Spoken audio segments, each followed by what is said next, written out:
ሆዴ ወንድማችን ለስንት ጊዜ ወገቡ እስኪሰበር ልፋት ላይ ነበር፣ ጥገና ላይ ነበር። እሱ ደግሞ የተፈለገው ይጠግናል ተብሎ ነው። ፈርኒሽድ ማድረግ ምናምን ይችላል ተብሎ ሰምታ ነው የተቀራረቡት። ፈርኒሽድ እሱ የመሰለው ቤቱን ነው። ቤቱን መስሎት ነው የገባው። ቤቴን ታስተካክልልኛለህ ተብሎ ነው። መጨረሻው ግን እሷን ነው የተነቃቀለ ምናምን ነገር እየገጠመ ምን ሲል ግጣም እዚህ ጋር ሲባል እዚህ ጋር ይሄ ነገር የወደቀብኝ ስትለው ሲያመጣ ሲገጥም ምን ሲል ይኸው ወገቡን ትንሽ ብረት እንዲገጠም አድርጋለች። እና ብዙ ሊሰበር የሚችሉ ነገሮች አሉና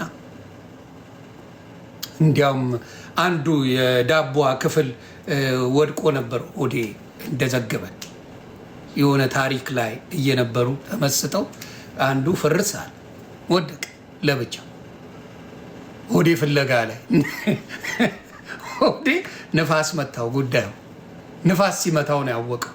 ምንድነው የበረደኝ እየበረደኝ ነው ብሎ ሲል አንዱ የዳቦ ክፍል የለ